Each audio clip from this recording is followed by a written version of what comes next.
Shane Black's The Predator. Oh man, remember the first Predator movie? How it was such like it was such kind of like a simple action film that was just fairly straightforward. You know, a bunch of mercenaries going to the jungle, and all of a sudden there's an alien hunter among them, and they don't quite know where it is, and it's killing them all off one by one, and Arnold Schwarzenegger has to save the day. Oh, it was so much fun, so much wonderful camp there, so many quotable lines. But then, of course, they continued with the Predator 2, and it was kind of okay. They brought the Predator into a city environment. Then they did Alien versus Predator, that was goofy, and they did Alien versus Predator Requiem, and that was crap. Then they did Predators, and it's like you got more Predator action, but it still felt not quite there, And now we have Shane Black's the Predator, and it almost feels like Shane Black just said, like, look, it's the Predator. There's not really much more we can do with it. It was a simple concept before. Do we really need that much like deep mythology on like where the Predators exist, what their technology entails, what their evolution entails? Do we really have to get that deep into it? And thankfully, Black makes a smart call here. Now, for many, this is going to be a bad call because you might have gotten the impression from the trailer that this was going to be kind of like a serious, hard-nosed, sci-fi horror film. Now, to be fair, there is a lot of horror in here. It is rated R, and for good reason. There's a lot of juicy gore in here, wonderfully over-the-top gore. But what's interesting is that the way they stage it in the trailer, they make it seem like it's going to be, like I said, like gritty and serious. Here's the thing, though. This is a comedy. And I mean that earnestly. Shane Black here, he's decided that, look, there isn't much more we can do with Predator. Why don't we just have a laugh with it? I mean, Shane Black, who starred in like the first Predator film, he kind of knows the score. He knows that, look, the Predator's goofy, and we've taken it seriously for far too long. So let's just goof on him. And that's pretty much what this is. I wrote this in my review. Like, it's both like a no nonsense Predator movie and an all nonsense Predator movie. Like, first of all, it gets right down to brass tacks right away. The very first shot, it's like the first film. You see the alien ship, you see the Predator right away. The Predator crashes right away. He fights some humans right away, and he turns them into hamburger right away. But and here's the thing, though, like I admire that, but at the same time, it's like you're just kind of rushing through all this like really quick. Like, we're introduced to our main hero of Quinn McKenna, who's this ex-sniper mercenary, played by Boyd Holbrook. He's kind of like a decent action star. He's he doesn't have the same screen presence, I think, as Arnold Schwarzenegger. Obviously, who does? But he makes a lot of inexplicable choices. Like, he said, like, oh, there's an alien craft, I'll go after it. Oh, there's an alien trying to kill us, I will shoot at it. Oh, here's an alien artifact that can cloak stuff, better hang on to this. Oh, here's some alien armor, I better store this away somewhere. And here's the thing, you're gonna have to get used to a lot of stupid decisions like that, which I kind of admire with the way that Shane Black co-wrote the script to make it that way, because he realizes, look, we're going to have to get through certain beats. So why don't we just try to get through them as fun as we can? We might hit or miss with the route that we take here, but we'll keep doing it and see what happens. And sometimes it works. In one key scene where I think it does work is there's a scene where Olivia Munn is playing a scientist who's all about predators. Like, she's like the biggest Predator fan. She adores them.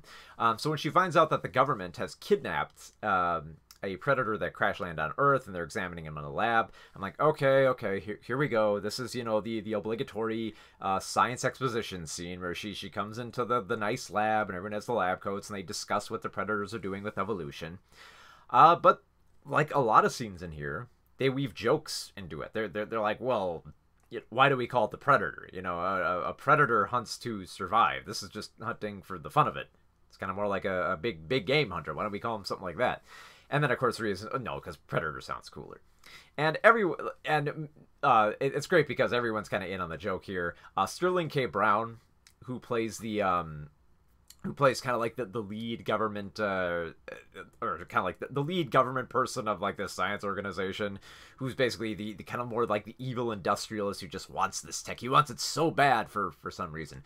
And you saw him there in the trailer when he was, talking about the Predators and like, this is my business and something like that. He's getting other jokes too. He's saying like, yeah, we call it Predator because it sounds cool, and he makes tons of jokes as well, which is a lot of fun. And then of course you got a whole band of mercenaries, much like the first film, that do have some very colorful language and odd personalities. You have Keegan-Michael Key, who's mostly just making jokes. That's his whole character. He's just a comedian pretty much, so it's fitting.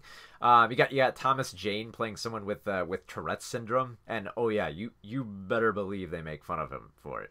Actually, here's the weird thing: this film goes so out of its way to almost be kind of like that 1980s politically correct, like almost kind of like Shane Black is kind of like aiming for that kind of dopey, campy sense of what the 1980s was about, because he makes fun of people with Tourette's and Asperger's syndrome. Like, people are calling each other retarded. At one point, like they make a whole bit of like the Thomas Jane's Tourette's character saying like pussy at one point. So there's a lot of, like I said, there's a lot of comedy here, but there is so much of it that doesn't work too. Like I said, it's strictly hit or miss, because there were a lot of comedic lines in here where I was just rolling my eyes, going like, why would they do this? Especially during the first act, when they start making references back to the first film. They say like they look at like the Predator they've got for dissection, and Olivia Munn's like, oh, you are one beautiful motherfucker, and I get it. And then there's a later scene where the mercenaries are escaping and they see some motorcycles, and they're like, oh, quick, get to the chopper. I get it. And I was just kind of like, I was thinking in my mind when that chopper line came out, I'm like, oh god, no, the whole film is going to be like this. And thankfully it's not. It eventually kind of comes into its own. It doesn't rely so much on the Predator angle. Yes, you do have mercenaries. Yes, they are picked off one by one. We do get to that point.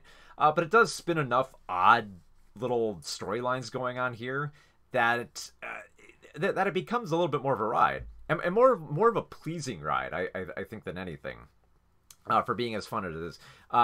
It's just that one problem is that it's hindered by a lot of comedic lines that don't hit, and it's like you wonder like how many of these lines are supposed to be just like guys making terrible jokes, or if we're legitimately supposed to be laughing with the film at certain points. I will say this though: once it gets to like the third act, it becomes almost an entirely different movie. Well, here's the thing. It kind of slides into what the Predator movie was going towards. Like, it's gonna have the Predator hunting people in the jungle. It does get very, very brutal, very violent. They start killing off characters much faster by that point. There's some interesting stuff that happens there, but I will say this though. It has one of the most ridiculous uses of Asperger's syndrome that I have ever seen in a movie, and that's including Ben Affleck's The Accountant, in which he was an Asperger's themed accountant who had a whole iconography of the emotional chart that they give to autistic kids to point out what they're feeling. It's like that's ridiculous enough, but man, the Predator outdoes it.